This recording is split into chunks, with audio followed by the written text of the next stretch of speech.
Ashama kabajamtoota ilmaan Oromoo qaqqaliiwwan akkam fayyaa jirtu naga keeysanii annaga qooti isinis bakka jirtanitti baga naganaaf jiraatan isiniin jaa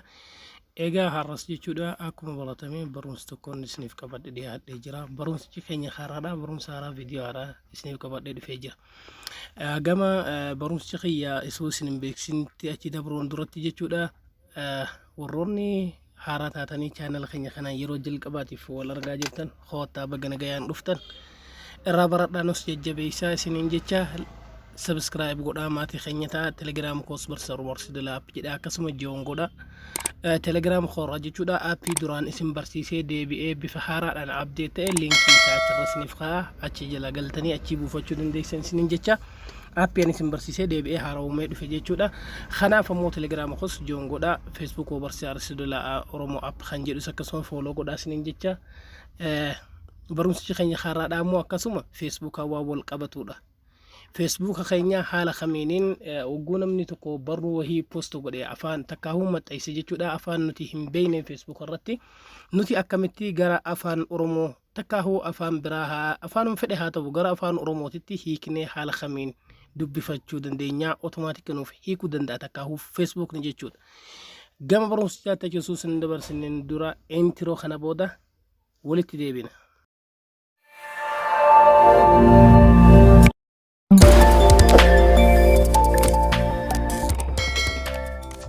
egaa ammas jechuudha deebi'ee dhufeetiin jira jechuudha kanaaf gama barumsichaatti achi isin haa dabarsume fakkeenya barumsichi keenya karraa akkuma walitti himne Facebook irraan translate goone waan barbaanne dubbisnee argachuuf jechuudha waanuma afaan biyya barbaadeetiin arabiffaa haa ta'u amaariffaa haa ta'u ingiliffaa haa ta'u gara afaan oromootti hiiknee dubbisuuf kan nu gargaaru jennee turre jechuudha fakkeenyaaf mee amma kana gochuudhaaf maal nu barbaachisa jennaani waan takka illee nu barbaachisu aappii tokko illee jechuudha gabaabumatti tuqaa sadiin gubbarra jiran kana kan Facebook keessa Google jechuudha gubbarra ni seenna ogguu isatu hin jenne bilbila keenya haala kana ol harkisna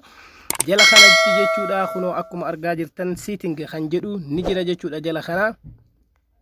setting and prices kan jedhu kana keessa ni galla jechuudha ogguu isa keessa galla jechuudha setting and prices kana keessa amma setting kan jedhu keessa seenna jechuudha setting kan jedhu kuno isuma kana jechuudha ni seenna ogguu isa keessa gadi nuti seenne jenne xiqqashu search godhee nuuf bana ni ayna hedduun turu jechuudha haala connection takkaa'u shabaka keessa irratti hundaa'eetiin jechuudha bifa kanaan ogguu nuuf bane language kan jedhu keessa galla jechuudha nuti amma language kan jedhu ni argitan jeetii yaada inshallah kunooti isa kana jechuudha language kan jedhu kuno isa kana jechuudha fakii duubaan kaartaa addunyaa kan qabu kana jechuudha fakkeenyaaf language and region kan jedhu kana keessa ni seenna jechuudha language and region keessa ogguu seenne maal filana jennaani inni fakkeenyaaf kuno sadiin ka waa sadiin nuuf fide jechuudha sadiin nuuf fidu tokko kuno isa kana jechuudha lamaffaan kuno isa kana jechuudha sadaffaan isa kana jechuudha afraffaan isa kana nuti afran kana keessa jechuudha kan nuuf fidu afran kan nuuf fide jechuudha afran kana keessa nuti kan filannu kan jalqaba kana filanna jechuudha kan jalqabarra jiru kama sintiya dhumarra isinitti mul'isaa jiru kana nuti ogguu isa tuineetiin jenne fakkeenyaaf nuti anamma duraanu afaan Oromoo filadheetiin jira search godhee nuuf banaa ni ayina jechuudha dhiifama haala kanaan jechuudha ogguu inni nuuf fide ol harkisnee afaan Oromoo haa jedhu keessa barbaadan jechuudha fakkeenyaaf kunooti afaan Oromoo erga filanneen booda bifa kanaan jechuudha filannee jirra afaan Oromoo irratti gadi tuina jechuudha fakkeenyaaf anamma mee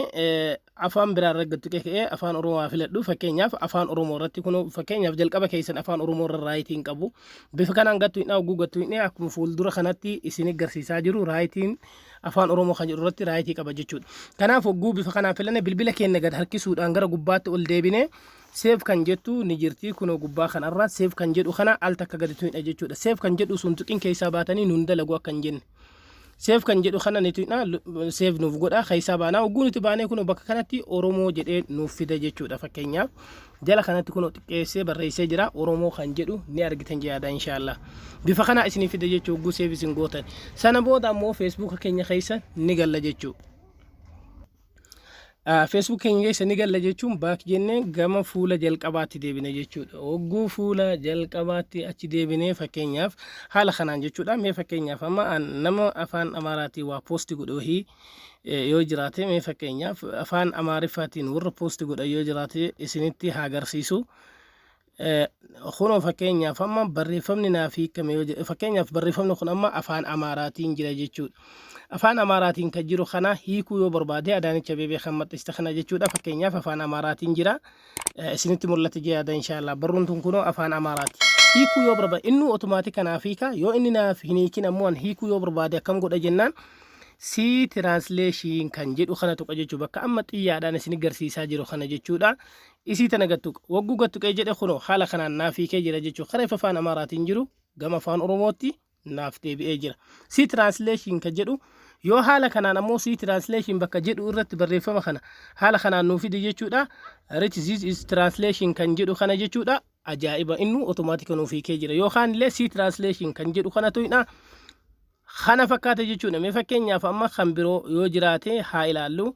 tokkocha jechuudha. Mee daballee haa ilaallu Ingiliffas bifuma kanaan jechuudha nuuf hiikaa jechuudha. Haala kanniiniin fakkeenyaaf akka ajaa'ibaatti nuuf hiikaa. Kunooti amma fakkeenyaaf kanallee fakkeenyaaf amma hiikuu yoo barbaanne nuuf hiike jechuudha. Siimoor kunootan fakkeenyaaf Aljaziiraanillee ka barreessee maxxansee jira jechuudha. Inni otomaatik kanaaf hiikee jira. Akkuma reef isin agarsiisetti kunoo bakka kanaan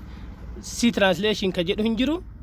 Kunoo akka argaa jirtan this is translation kan jedhu jira jechuudha. Mee fakkeenyaaf isa kana siitingii gattu afaan kamiin akka barraa'e siitingii jechuun kunoo isii tana jechuudha. Xiqqishuu bakka reef si translation jettu biraan kan jirtu kana gattu hogguu gattu hin jenne mee original isaa afaan kamiin barraa'e ingiliffumaan barraa'ee jira kunillee waaw ajaa'ibaa mitiire natti tollaan isinii dhiyeessa akka tolus abdiin qaba garuu like share subscribe gochuu hin irraanfatinaa isiniin jecha hanga barumsa birootii walitti deebinutti turtii gaarii isiniif haa ta'u.